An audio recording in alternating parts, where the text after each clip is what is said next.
Hello, नमस्कार, आदाब, सत श्री अकाल, गुड मॉर्निंग दोस्तों। जीएस वाले भैया आपका हार्दिक स्वागत एवं अभिनंदन करते हैं। तो दोस्तों, हम लोग साइंस के प्रीवियस ईयर के क्वेश्चन सॉल्व कर रहे थे जो आने वाले यूपी पीसीएस और आरओ के एग्जाम के लिए काफ़ी हेल्पफुल होंगे। पीसीएस और आरओ के एग्जाम के लिए ही नहीं दोस्तों, आप आने वाला कोई भी एग्जाम दें, चाहे एनटीपीसी का दें या एसएससी का दें, एसआई का दें, कोई भी एग्जाम दें, उसके लिए साइंस का पोर्शन बहुत इंपॉर्टेंट होता है और ये सारे प्रीवियस ईयर्स के क्वेश्चंस हैं जो पूछे जाते हैं। इस प्रैक्टिस सेट में पीसीएस के भी क्वेश्चंस हैं, आरओ के भी क्वेश्चंस हैं, बिहार पीसीएस के हैं, मध्य प्रदेश पीसीएस के हैं, उत्तराखंड पीसीएस के, राजस्थान पीसीएस के और आईएएस के ऐसे सरल क्वेश्चंस हैं जो पीसीएस और आरओ में पूछे जा सकते हैं। वो सारे क्वेश्चंस इसमें रखे गए हैं। इसमें कुल 25 क्वेश्चंस हैं, जिसमें 15 क्वेश्चंस बायो के हैं, 6 क्वेश्चंस फिजिक्स के हैं और 4 क्वेश्चंस केमिस्ट्री के हैं। ठीक है, कुल 25 क्वेश्चंस और यही रेशियो एग्जाम में भी पूछता है। ठीक है, आप लोग कमेंट सेक्शन में जरूर बताइएगा कि 25 क्वेश्चंस में से आप लोगों के कितने क्वेश्चंस सही होते हैं। ठीक है, अब पहला क्वेश्चन है, एलर्जी के कारण कौन सी बीमारी होती है? मतलब एलर्जी के कारण किस प्रकार की बीमारी होती है? क्या डायबिटीज एलर्जी के कारण होती है? नहीं। डायबिटीज किसके कारण होती है? इंसुलिन का असंतुलित श्रावण होता है, उसके कारण होती है डायबिटीज बीमारी। ठीक है, हैजा क्या होता है? हैजा भी बैक्टीरिया के कारण होता है, विब्रियो कॉलेरी। ठीक है, ये भी नहीं होगा। रिंग वॉर्म दोस्तों कवक के कारण होता है। ठीक है, ये नहीं होता एलर्जी के कारण। अस्थमा होता है दोस्तों एलर्जी के कारण। ठीक है, तो इसका आंसर क्या हो जाएगा? इसका अस्थमा आंसर हो जाएगा। ठीक, अगला क्वेश्चन है, शरीर में लोहे की कमी से कौन सी बीमारी हो जाती है? मतलब आयरन की कमी से। आयरन की कमी से शरीर में रक्त की कमी हो जाती है। तो ठीक है, तो रक्त क्षीणता हो जाती है। ठीक, रिकेट्स दोस्तों विटामिन डी की कमी के कारण होता है और विटामिन डी का जो रासायनिक नाम है वो क्या है? कैल्सीफेरॉल। ठीक है, स्कर्वी जो होता है दोस्तों, स्कर्वी विटामिन सी की कमी के कारण होता है। विटामिन सी का जो रासायनिक नाम है वो क्या है? Ascorbic acid. ठीक है, रक्त क्षीणता लोहे की कमी के कारण होता है। ठीक, और अधिरक्त स्राव क्या होता है? अधिरक्त स्राव मतलब अधिक रक्त स्रावित होना, बहना। तो अभी हम लोग पिछली क्लास में देखे थे हीमोफीलिया से होता है। ठीक है, हीमोफीलिया, और हीमोफीलिया जो बीमारी होती है ये महिलाओं के द्वारा फैलाई जाती है। मतलब महिलाएं इसका वाहक होती हैं और ये प्रकट किसमें होता है? पुरुषों में प्रकट होता है। ठीक है, मतलब महिलाओं में हीमोफीलिया बीमारी नहीं होती और यह आनुवांशिक बीमारी है। ठीक है, हीमोफीलिया। अगला क्वेश्चन है, कौन सी बीमारी सबसे कम संक्रामक है? ठीक है, सबसे कम संक्रामक। मम्स संक्रामक रोग है, ये वायरस के कारण होता है। ठीक है, मम्स। कॉलरा दोस्तों हैजा। कॉलरा क्या है? इसी को क्या कहते हैं? हैजा। मतलब ये विब्रियो कॉलेरी है। ठीक है, और हैजा किससे होता है? कॉलरा मतलब किससे होता है?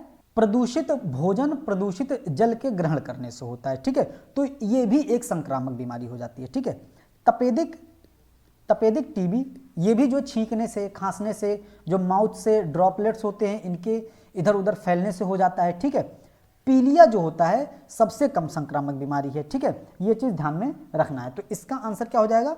पीलिया हो जाएगा। अगला है, ब्राइट्स रोग शरीर के किस भाग को प्रभावित करता है?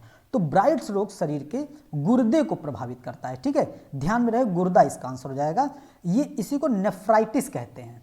क्या कहते हैं? नेफ्राइटिस। और नेफ्रॉन जो होता है ना, नेफ्रॉन, ये गुर्दे की, ये वृक्क की जो है सबसे छोटी इकाई होती है। ठीक है, नेफ्रॉन। ठीक है, और न्यूरॉन तंत्रिका तंत्र की इकाई होती है। ठीक, अगला क्वेश्चन है, निम्नलिखित में से किसके बीज मधुमेह के रोगी को रक्त शर्करा के स्तर को सामान्य बनाए रखने में लाभ पहुंचाते हैं? तो किसके बीज होते हैं? ये मेथी के बीज होते हैं। ठीक है, बहुत इंपॉर्टेंट है, ध्यान में रहना चाहिए। ठीक, अगला क्वेश्चन है, पायरिला किस फसल का कीट है? तो पायरिला के कारण गन्ने की फसल बर्बाद होती है। ठीक है, तो पायरिला गन्ने के फसल का कीट है। ठीक, अगला क्वेश्चन है, निम्नलिखित में से कौन सा कार्य जैव प्रौद्योगिकी की श्रेणी में आता है? तो कुल मिला के हमको ये बताना, जैव प्रौद्योगिकी कहते किसे हैं? तो जैव प्रौद्योगिकी कहते हैं जो उद्योग होते हैं, जो औद्योगिक प्रक्रियाएं होती हैं, उसमें औद्योगिक प्रक्रियाओं में उत्पादन के संबंध में जीवधारियों का क्या प्रयोग किया जाता है? मतलब जीवधारियों तथा उनसे प्राप्त पदार्थों का उपयोग औद्योगिक कार्यों में किया जाना। ठीक है, जैव प्रौद्योगिकी कहलाता है। ठीक, तो इसका आंसर ए सही हो जाएगा। ठीक, ध्यान रहे, जैव प्रौद्योगिकी का यही होता है। ये एक लाइन आप लोग रट लीजिए इसको। ठीक है, औद्योगिक प्रक्रमों में मतलब औद्योगिक क्रियाओं में जीवधारियों का या उनसे प्राप्त पदार्थों का उपयोग किया जाता है, वो कहलाता है जैव प्रौद्योगिकी। ठीक है, जैव प्रौद्योगिकी में जीव जंतुओं का भी प्रयोग किया जाता है, ठीक है। अगला है, यदि मानव वृद्धि हार्मोन जीन का प्रयोग करके ऐसे चूहे पैदा किए जाएं जो चूहे के सामान्य आकार से 8 गुना बड़े हों, तो इस तकनीक को क्या कहते हैं? मानव वृद्धि हार्मोन। मानव वृद्धि हार्मोन को STH हार्मोन कहते हैं। इसको हमने ऐसे याद कर, स्मॉल टू हाई, ठीक है। तो इसका ये तो ऐसे याद कर लिया, याद करने के लिए कि मानव में ये वृद्धि हार्मोन है, ठीक है। इसका नाम क्या है? सोमैटोस्टैटिक हार्मोन्स है, ठीक है, ये ध्यान रहे। तो अगर मानव के वृद्धि हार्मोन का प्रयोग करके चूहे में प्रयोग किया जाता है और चूहे के सामान्य आकार से बड़ा आकार बना दिया जाता है चूहे को, तो वो कहलाता है आनुवांशिक इंजीनियरिंग, ठीक है। मतलब आनुवांशिक इंजीनियरिंग के तहत हार्मोन्स का दूसरे जीव में प्रयोग किया जा सकता है, ठीक है। अब अगला है, भारत की विशाल वन्य बिल्लियों में से किसके बारे में कहा जाता है कि वह हाल ही में विलुप्त हो गई? अब इसका आंसर बहुत आसान है, ये करंट अफेयर्स से हम लोग भी देख सकते हैं। अभी हम लोगों ने चीता मंगाया, दक्षिण अफ्रीका और अफ्रीका के देशों से मंगाया, ठीक है। किसको मंगाया? चीते को मंगाया। तो जाहिर सी बात है, जब चीता विलुप्त हो गया भारत में तो चीते को ही मंगाया गया, और चीता बिल्ली की एक प्रजाति है, ठीक है, ये ध्यान में रहे। अगला क्वेश्चन हम लोगों का, ब्रेन की बीमारी को पहचाना जाता है, मतलब ब्रेन की बीमारी मतलब मस्तिष्क की।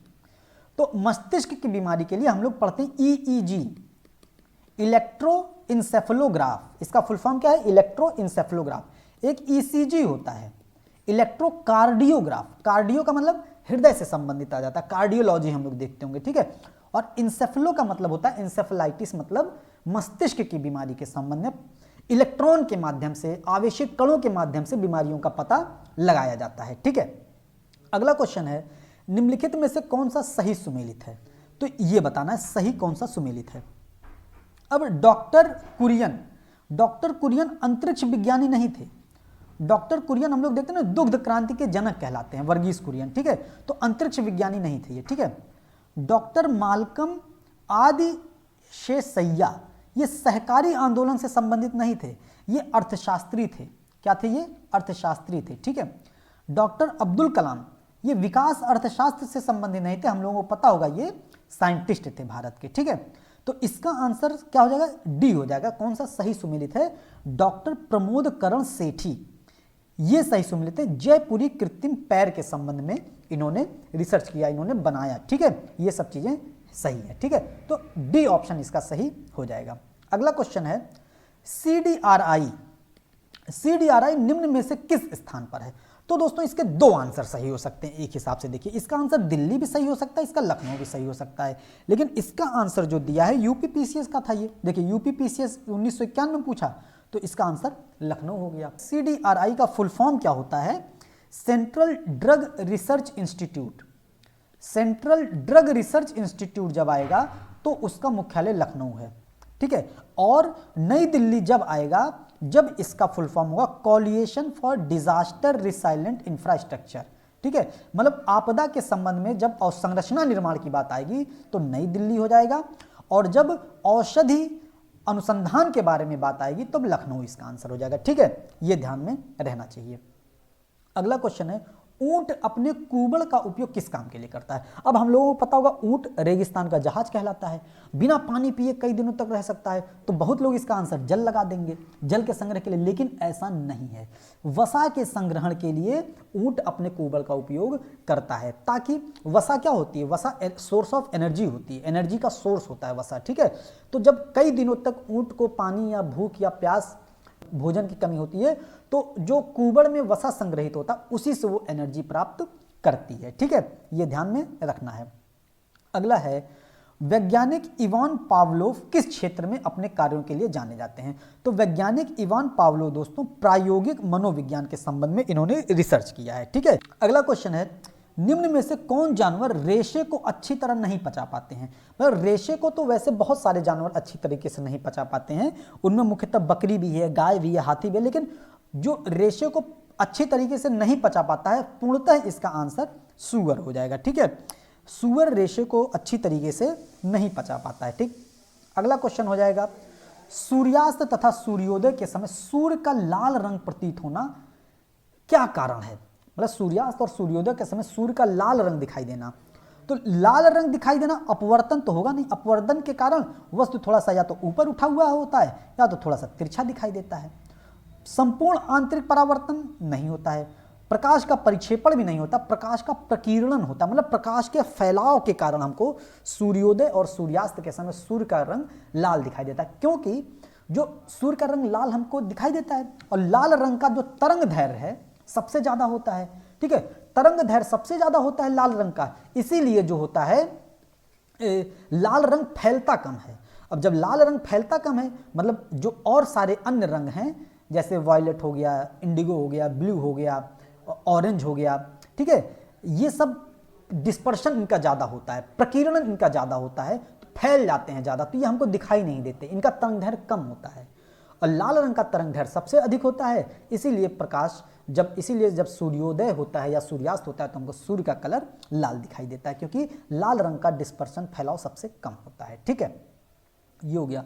अगला क्वेश्चन है, कार के पीछे यातायात के दृश्य अवलोकन के लिए किस प्रकार के शीशे का प्रयोग किया जाता है? हम लोग देखते हैं कार में, गाड़ी में, ट्रकों में जो पीछे देखने के लिए उत्तल दर्पण का प्रयोग किया जाता है, अवतल दर्पण का नहीं दोस्तों। अवतल दर्पण तो नाई प्रयोग करते हैं बाल वाल बनाने के लिए, दाढ़ी बनाने के लिए, है कि नहीं, डॉक्टर प्रयोग करते हैं, नाक कान गले के जो डॉक्टर होते हैं वो अवतल दर्पण का प्रयोग करते हैं, ठीक है। अगला क्वेश्चन है, धूप से बचने के लिए छातों में रंग का संयोजन कौन सा सबसे उचित है? धूप से बचना है, ठीक है, धूप की एक क्वालिटी है, अब हम लोग सभी लोगों को पता होगा, काले रंग को अवशोषित ज्यादा करती है, ठीक है, काले रंग को अवशोषित ज्यादा करेगी। तो ये मान लेते हैं सूर्य है, सूर्य से रोशनी आ रही है, अगर ऊपर काला रंग होगा तो अवशोषित कर लेगा, तो ऊपर कौन सा होता है? सफेद रंग होता है, सफेद रंग परावर्तित कर देता है, ठीक है, तो ऊपर सफेद होता है और नीचे काला होता है छाते के, ठीक है, ये ध्यान रहे, तो ऊपर उजला नीचे काला, बी ऑप्शन इसका सही हो जाएगा, ठीक है, ध्यान में रहे। अगला क्वेश्चन है, एक रंगीन टेलीविजन में 3 आधारभूत रंगों का मिश्रण होता है और 3 आधारभूत रंगों के मिश्रण से रंग बनते हैं, ये कौन कौन से रंग हैं? तो बहुत इंपॉर्टेंट क्वेश्चन है, ये लाल हरा नीला का संयोजन होता है, ठीक है। अगला क्वेश्चन है, किस तापमान होने पर पाठ्यांक सेल्सियस और फ़ारेनहाइट तापमापियों में एक ही होगा? बहुत इंपॉर्टेंट क्वेश्चन है और सबसे आसान क्वेश्चंस में से एक है फिजिक्स का ये, ठीक है। तो -40 डिग्री फ़ारेनहाइट और -40 डिग्री सेल्सियस पर दोनों टेम्परेचर एकदम समान होते हैं, ठीक है, ध्यान में रहे। अगला है, थर्मोस्टेट किससे संबंधित है? थर्मो का मतलब क्या हो गया? टेम्परेचर, और स्टेट का मतलब क्या हो गया? अवस्था, ठीक है, तो थर्मोस्टेट टेम्परेचर आ गया, तापक्रम से संबंधित होता है, ठीक है, थर्मो का मतलब टेम्परेचर हो गया, ताप हो गया, ठीक, ये हो जाएगा। अगला क्वेश्चन है, गुरुजल क्या है? मतलब हैवी वाटर क्या है? हैवी वाटर हम लोग पानी देखते हैं H2O होगा, हाइड्रोजन और ऑक्सीजन, केवल हाइड्रोजन ऑक्सीजन मिला देंगे तो H2O हो जाएगा, तो ये नहीं होगा क्योंकि भारी जल पूछ रहा है। हाइड्रोजन और नवजात ऑक्सीजन, ये भी नहीं होगा। हैवी हाइड्रोजन और हैवी ऑक्सीजन मिला देंगे, ये भी नहीं होगा, और इसीलिए ये ऑप्शन रखा है कंफ्यूज करने के लिए कि हैवी वाटर है तो दोनों हैवी हैवी होगा, ये बात गलत हो जाएगी। ऑक्सीजन सामान्य होता है और हाइड्रोजन हैवी होता है, ठीक है, ध्यान में रहे, गुरुजल यही होता है, ठीक। अगला क्वेश्चन है, जल में आसानी से घुलनशील है, तो जल में आसानी से घुलनशील हम लोग देखते कार्बन नहीं है उतना, नाइट्रोजन भी नहीं है। अच्छा, आयोडीन और अमोनिया में कंफ्यूज हो सकता, बहुत लोग आयोडीन आंसर लगा देंगे, लेकिन आयोडीन जल में अमोनिया की अपेक्षा घुलनशील कम है, ठीक है। अमोनिया हम लोग देखते हैं अमोनिया घुलनशील ज्यादा है, क्यों? अच्छा, जैसे जहां भी देखिए सुलभ शौचालय जो बना होता है वहां देखिए उसके बगल से गुजरिए तो अजीब तरीके की महक आती है कि एकदम मनमोहक, ठीक है, तो अमोनिया वहां पर होता है, ठीक है, मूत्र में अमोनिया भी मिश्रित होता है और जब जल से मिलता है तुरंत क्रिया करता है, तुरंत गैस निष्कासित करता है, ठीक है, और वो बदबू पूरे वहां के वातावरण में, पूरे वहां के माहौल को एकदम माहौल में चार चांद लगा देती है कि नहीं, अमोनिया, ठीक है। तो यहां से हम लोग टॉयलेट से हम लोग रिलेट कर लेंगे कि जल में आसानी से घुलनशील क्या हो जाता है? अमोनिया हो जाता है, ठीक है, ध्यान में रहे, आयोडीन नहीं है इसका आंसर, ठीक। अगला देखते हैं, सामान्यतः गुब्बारे में कौन सी गैस भरी जाती है? अब गुब्बारा दोस्तों हवा में उड़ता रहता है ऐसे, है कि नहीं, हवा में उड़ता रहता है ऐसे, ठीक, तो अब उसमें सबसे हल्की गैस भरी जाएगी। अब परमाणु क्रमांक के अनुसार तो हाइड्रोजन पहले आता है, हीलियम बाद में आता है कि नहीं, लेकिन हाइड्रोजन क्रियाशील गैस है इसीलिए हाइड्रोजन नहीं होता है, हीलियम अक्रिय गैस है इसीलिए हीलियम का उसमें भर दिया जाता है, हीलियम का उसमें भराव किया जाता है, गुब्बारे में हीलियम गैस भरी जाती है, ठीक है, इंपॉर्टेंट है, ध्यान रहे यहाँ पर, नहीं तो हम लोग सोचेंगे हाइड्रोजन सबसे हल्की गैस है वो भर दिया जाएगा, नहीं, हीलियम भरा जाता है, ठीक है। अब अगला क्वेश्चन देखते हैं, सामान्य ट्यूबलाइट में कौन सी गैस होती है? तो सामान्य ट्यूबलाइट में दोस्तों, अब ट्यूबलाइट हम लोग देखते होंगे, पढ़े होंगे, उसमें आर्गन गैस भरी जाती है, ठीक है, आर्गन होती है। अच्छा, नियॉन भी भरा जाता है उसमें, ठीक है, और उसी के साथ पढ़ते हम लोग मरकरी भी भरा जाता है, पारा भी भरा जाता है, ठीक है, ये ध्यान में रहे, ठीक। तो इसमें भी मरकरी, इसमें भी मरकरी, तो इसका सी और डी दोनों आंसर होगा, ठीक है, ये ध्यान रहे, ठीक है। मध्य प्रदेश पीसीएस में ये पूछा गया था, इसका सी और डी दोनों आंसर होगा, ठीक, ध्यान में रहे।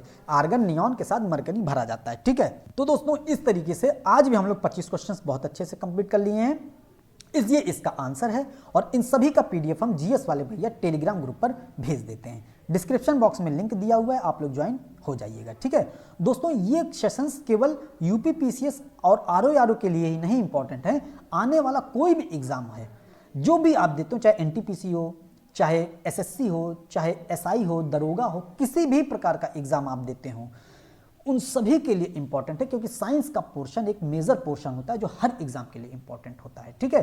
तो यहां से आप हर एग्जाम के लिए साइंस का कवर कर सकते हैं दोस्तों, ठीक है। और पूरे प्रीवियस ईयर के क्वेश्चंस हैं जो कि एग्जाम में पूछे जाते हैं, ठीक है।